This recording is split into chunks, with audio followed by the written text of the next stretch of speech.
حضرت لوط علیہ السلام کا ذکر قرآن حکیم میں کئی ایک مقامات جو قوم کے تفصیلی حالات آئے ہیں، ان میں سے ایک مقام سورۃ الاعراف بھی ہے۔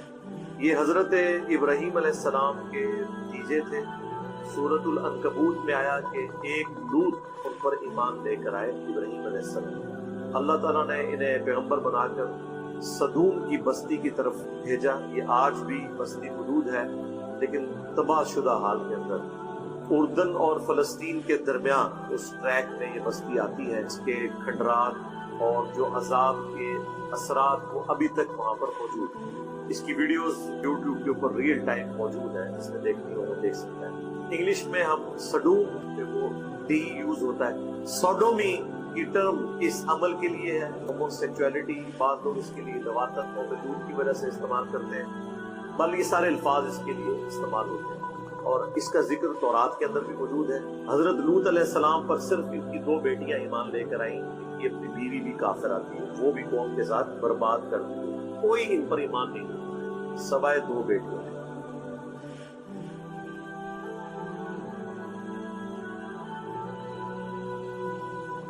ان کی قوم جو ہے وہ مردوں کے ساتھ بدفعلی کے کبھی گناہ کے اندر مبتلا تھی۔ مسند احمد میں حدیث ہے، مشکات میں بھی یہ ساری احادیث موجود ہیں۔ آپ کو کتاب النکاح چیپٹر میں یہ احادیث مل جائیں گی اینڈ پہ جا کے، اور کتاب الحدود چیپٹر جو مشکات کا ہے جس میں گناہوں کی سزا کیا ہے، مختلف گناہوں کی، اس کانٹیکسٹ میں بھی آپ کو یہ ساری احادیث مل جائیں گی۔ مسند احمد، جامعہ ترمذی، پرائمری بکس کے اندر تفصیل کے ساتھ یہ احادیث موجود ہے۔ مسند احمد میں حدیث ہے کہ ایسا شخص ملعون ہے جو یہ بدفعلی کا عمل کرتا ہے، چاہے وہ مرد کے ساتھ کرے خواہ وہ عورت کے ساتھ۔ اور جامعہ ترمذی کے اندر حدیث موجود ہے کہ اللہ تعالیٰ ایسے شخص کی طرف نظر رحمت نہیں فرماتا جو مرد کے ساتھ یا کسی عورت کے ساتھ خواہ اس کی بیوی ہو اس طرح کا عمل کرے۔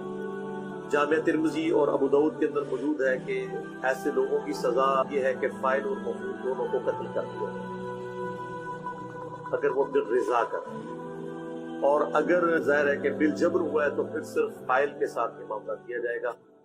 ابن عباس کا فتویٰ موجود ہے مصنف ابن ابی شیبہ کے اندر کہ وہ فرمایا کرتے تھے کہ ایسا عمل کرنے والوں کی سزا یہ ہے جو خلفائے راشدین نے بھی مقرر کی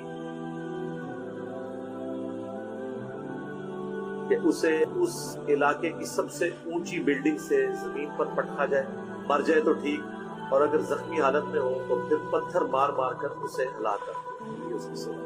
اتنی سخت سزا ہے، آپ اندازہ کریں اس عمل میں، اور یہ سزا قرآن سے ہی ڈیٹیکٹ کی گئی ہے۔ آگے اس قوم پر جو اللہ کا عذاب نازل ہوا اس میں بھی یہی تھا کہ اللہ تعالیٰ نے اس پوری بستی کو، فرشتوں کو حکم دیا کہ اسے اٹھائیں اور بلندی سے الٹا کر کے پٹک دیں، اور اس کے بعد اوپر پتھروں کی بارش ہوئی۔ آج بھی سائنٹیفکلی یہ چیز ثابت ہے کہ وہاں پر ایک آتش فشاں پہاڑ پھٹا تھا جس سے لاوا اور پتھر نکلے تھے، اس سے وہ قوم تباہ کر دی۔ ظاہر ہے اس کی سائنٹیفک ریزن تو ہوتی ہے، اللہ تعالیٰ کی طرف سے جو زلزلے کی شکل میں عذاب آتا ہے یا جھنگھاڑ کی شکل میں آتا ہے، تیز ہوا چلنے کی شکل میں آتا ہے، اس کے لیے کوئی نہ کوئی سائنٹیفک ریزن تو ہوتی ہے، اللہ تعالیٰ ایکٹیویٹ کرتا ہے چیز۔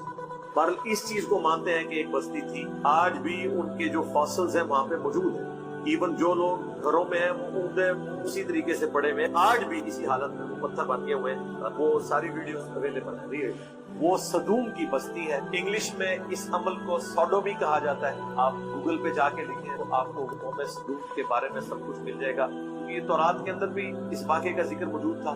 لہٰذا یہ یاد رکھیں، دنیا میں جتنی بھی اخلاقی برائیاں ہیں ان کے لیے جتنی ٹرمز ہیں وہ الہامی کتابوں سے ہی ڈیوائز کی گئی، اور جتنی اخلاقی اچھائیاں ہیں ان کے لیے جتنی ٹرمز ہیں وہ بھی الہامی کتابوں سے ڈیڈکٹ کی، کیونکہ انسان اخلاقی قوانین نہیں بنا سکتا۔ مرد بنائیں گے تو اپنے حقوق کی بات کریں گے، عورتیں بنائیں گے تو اپنے حقوق کی بات کریں گی، اللہ تعالیٰ اخلاقی قوانین خود بناتا ہے۔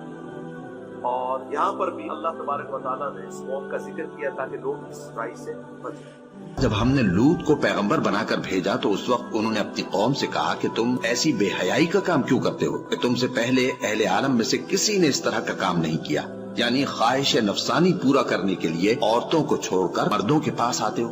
حقیقت یہ ہے کہ تم لوگ حد سے نکل جانے والے ہو۔ اور ان لوگوں سے اس کا جواب کچھ نہ بن پڑا، اور بولے تو یہ بولے کہ ان لوگوں یعنی لوط اور اس کے گھر والوں کو اپنے گاؤں سے نکال دو، کہ یہ لوگ پاک بننا چاہتے ہیں۔